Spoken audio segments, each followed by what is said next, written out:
Japan's Prime Minister Fumio Kishida has arrived in the Ukrainian capital Kyiv. He will meet Ukraine's President Volodymyr Zelensky. This comes right after Kishida's visit to India, where he held high-level talks with the Indian Prime Minister Narendra Modi. Kishida's Ukraine trip comes at the backdrop of the Chinese President Xi Jinping's visit to Russia.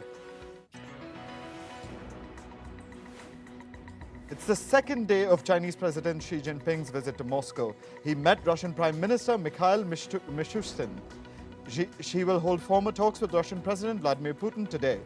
The two leaders met yesterday as well. Xi called Putin his dear friend.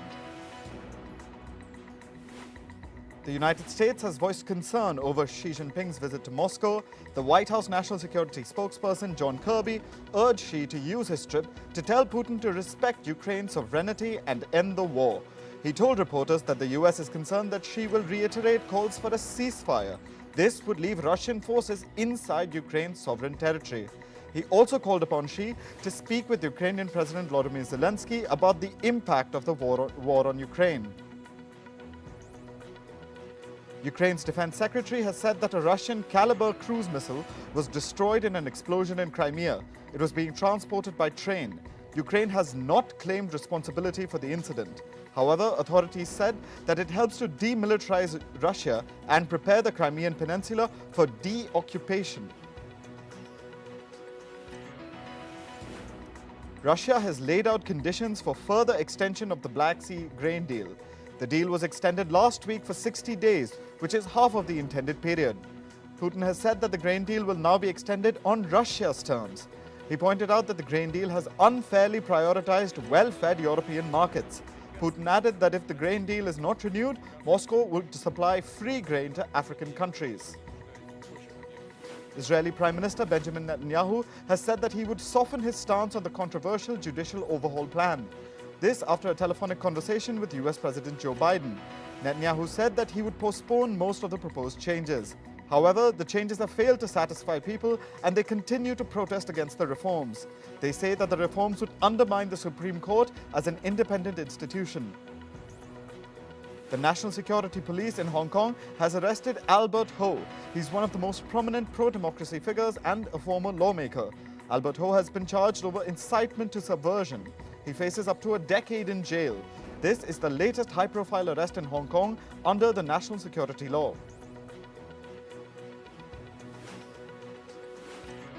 The Lahore High Court has granted protective bail to former Pakistani Prime Minister Imran Khan. He got protective bail in 2 cases of terrorism registered against him in Islamabad. Ahead of this, Khan wrote a letter to Pakistan's Chief Justice. He sought permission to attend court proceedings virtually. This comes amid claims that there were attempts to assassinate him. Meanwhile, police arrested dozens of PTI supporters involved in recent clashes with the security forces. The International Monetary Fund has approved Sri Lanka's request for a $2.9 billion bailout. The country's president has said the program will enable it to access up to $7 billion in overall funding. The IMF's board has signed off on the loan.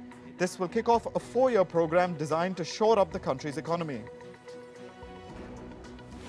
Chaos continued on the streets of the French capital, Paris. This came hours after French President Emmanuel Macron's government narrowly survived a no-confidence vote. Protesters set piles of garbage on fire. They called for Macron's resignation. Several people were detained. Unrest continues over the French government's pension reforms. The government wants to increase the retirement age from 62 to 64 years. Protests against the rising cost of living continue in the East African country of Kenya. Police tear-gassed opposition leader Raila Odinga's convoy. Police also used a water cannon to prevent Odinga from reaching President William Ruto's State House residence. His convoy dodged police roadblocks. Odinga emerged from a sunroof to address a crowd of supporters. He has called for nationwide protests.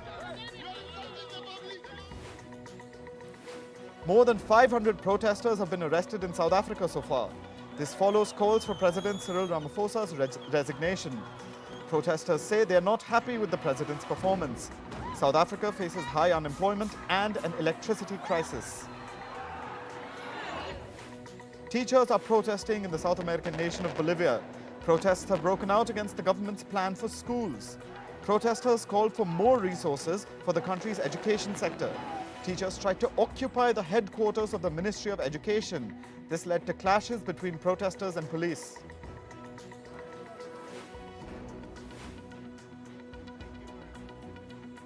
New York City is bracing for a possible indictment of former US President Donald Trump. This is in the case of an alleged hush money payment to a porn star during the 2016 presidential campaign. Workers erected barricades around a Manhattan courthouse. Meanwhile, Trump's Boeing 757 jet was seen parked on the tarmac in Florida's West Palm Beach. He was spotted at an event at his Mar-a-Lago resort. A U.S. assault warship has docked in Manila for a 4-day goodwill visit to the Philippines. This visit comes months after the Philippine President, Ferdinand Marcos Jr., granted the U.S. access to 4 military bases. The Philippines is locked in a territorial dispute with China and 5 other countries. A new report has said that the Metropolitan Police in London is institutionally racist, misogynistic, and homophobic. The report gives details of disturbing cases of sexual assault, usually covered up or downplayed. 12% of the women in the Metropolitan Police say they had been harassed or attacked at work. The report also found that frontline officers were demoralized and felt let down by their leaders. A new report by the United Nations has urged countries to take urgent action on climate change. The report says that humanity is to blame for the crisis. Secretary General Antonio Guterres warned the world of a climate time bomb. He said developed nations should take the lead and commit to net zero emissions by 2040. The East African nation of Somalia continues to face drought. As many as 43,000 people died last year. Half of them were children under the age of 5. Somalia has witnessed 5 consecutive failed rainy seasons. The country has a population of 17 million. Half of the people are in urgent need of aid. The rate of fatalities are expected to rise in the first half of this year. A boat designed to collect plastic waste from oceans has started operations in Indonesia's Bali. This marks the beginning of a mission to combat marine plastic pollution. The Mobula 8 is capable of clearing solid debris, micro waste, and oil spills. Plastic pollution is particularly acute in Indonesia. Bali is a tourist hotspot. Its iconic beaches get littered with trash. The European Union executive has pledged over $1 billion to help reconstruct Turkey after earthquakes. The Commission will also provide humanitarian assistance in Syria. Remember, the EU does not have diplomatic ties with Syrian President Bashar al-Assad. More than 50,000 people were killed in the earthquakes in Turkey. Investors are taking some heart from the rescue of troubled lender Credit Suisse by its Swiss rival UBS. Attention is now on this week's meeting of the US Federal Reserve. Traders have been wondering if the bank's relentless rate hikes are responsible for sparking the bank crisis. They have now increased their bets that Fed will pause its hiking cycle. In the US, hardline Republican Party lawmakers oppose any universal federal guarantee on bank deposits above the current $250,000 limit. This is a major roadblock to a key tool that could be deployed if bank runs re-emerge as financial confidence wobbles. The move comes after bankers and banking trade groups asked for universal guarantees from the Federal Deposit Insurance Group. Footlocker is planning to shut 400 stores by 2026. The move comes as the company is trying to make itself more relevant to young customers. The company is set to relaunch its retail brands. It's also introducing experimental new store concepts and simplifying its operations by closing underperforming mall-based stores. Facebook content moderators in Kenya are suing the social media site's parent company Meta. According to reports, moderators are suing the tech giant for unlawful redundancy. The 43 applicants say they lost their jobs with Sama, a Kenya-based firm contracted to moderate Facebook content. The applicants were fired for organizing a union, which the company prohibits. The infamously volatile cryptocurrency is suddenly looking healthy and hearty. Bitcoin has risen 21% this month, while a choppy S&P 500 has lost 1.4%. A sell-off in banks has wiped out hundreds of billions of dollars in market value. This has led to US regulators launching emergency measures. Investors are yet again placing their bets on cryptocurrency after the banking crisis. China is facilitating easier access to subsidies for its chip manufacturers. It's also extending more control over state-backed research for a handful of its chip companies. The move comes as part of the $1 trillion package announced for chip makers by China in December 2022. The chosen firms will have access to additional government funding. Additionally, they will also not have to achieve previously necessary performance goals. TikTok has said that the short video sharing app now has 150 million monthly active users in the US. The app had around 100 million daily users back in 2020. The figures have been confirmed ahead of TikTok CEO Xu Chu's testimony set for Thursday. Xi will be testifying before the House Energy and Commerce Committee.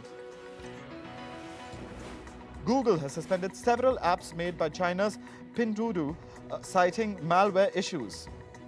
In the past week, several Chinese researchers have accused the company of making apps for Android containing malware designed to monitor users. This comes amidst efforts by the US government to bolster its cybersecurity. Google uses its Android security mechanism, Google Play Protect, to prevent the installation of malicious apps. Samsung has won a jury trial in the S10 trademark lawsuit. It convinced a Los Angeles federal jury that its Galaxy S10 phones do not violate the trademark rights of a talent management agency that also uses the S10 name. The lawsuit says S10 had received social media messages from people trying to buy Samsung's phones. The jury found that the S10 Entertainment and Media LLC had not shown that Samsung's popular smartphones were likely to cause consumer confusion.